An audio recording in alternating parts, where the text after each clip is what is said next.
ओम श्री गुरुभ्यो नमः। हरि ओम श्री ललिता सहस्रनाम स्तोत्रम प्रथमोऽध्यायः 26ನೇ ಶ್ಲೋಕದಿಂದ ಪ್ರಾರಂಭ। ಭಕ್ತಸ್ಯ ಕೃತ್ಯಮೇತಾವದನ್ಯದಭ್ಯುದಯಂ ವಿದುಃ ಭಕ್ತಸ್ಯಾವಶ್ಯಕಮಿದಂ ನಾಮ ಸಾಹಸ್ರಕೀರ್ತನಂ ತತ್ರ ಹೇತುಂ ಪ್ರವಕ್ಷ್ಯಾಮಿ ಶೃಣುತ್ವಂ ಕುಂಭಸಂಭವ। पुरा श्रीललिता देवी भक्तानां हितकाम्यया वाग्देवीर्वशिनी मुख्या समाहूयेदमब्रवीत्। वाग्देवता वशिन्याद्या शृणुध्वं वचनं मम।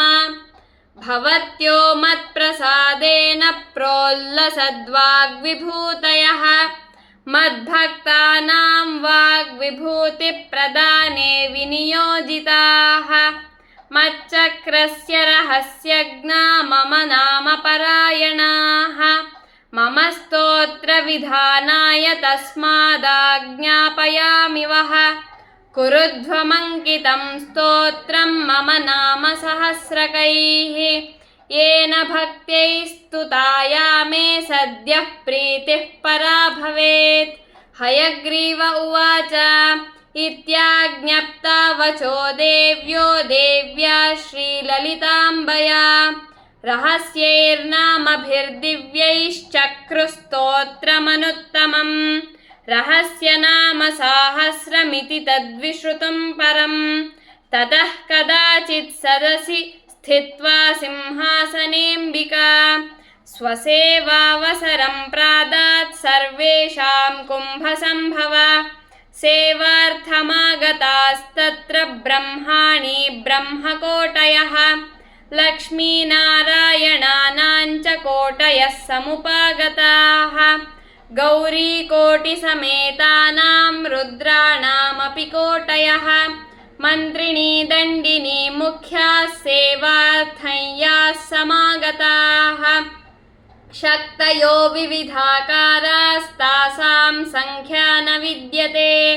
दिव्यौघा मानवौघाश्च सिद्धौघाश्च समागताः। तत्र श्रीललिता देवी सर्वेषां दर्शनं ददौ। तेषु दृष्टोपविष्टेषु स्वे स्वे स्थाने यथाक्रमम्। ततः श्रीललिता देवी कटाक्षाक्षे प्रचोदिताः उत्थाय वशिनी मुख्या बद्धाञ्जलिपुटास्तदा अस्तु वन्नाम साहस्रैः स्वकृत्यैर्ललिताम्बिकाम्। श्रुत्वा स्तवं प्रसन्ना भूल्ललिता परमेश्वरी। ते सर्वे विस्मयं जग्मुर्ये तत्र सदसि स्थिताः। ओम शांति शांति शांतिः।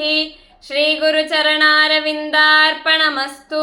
हरिः ओम।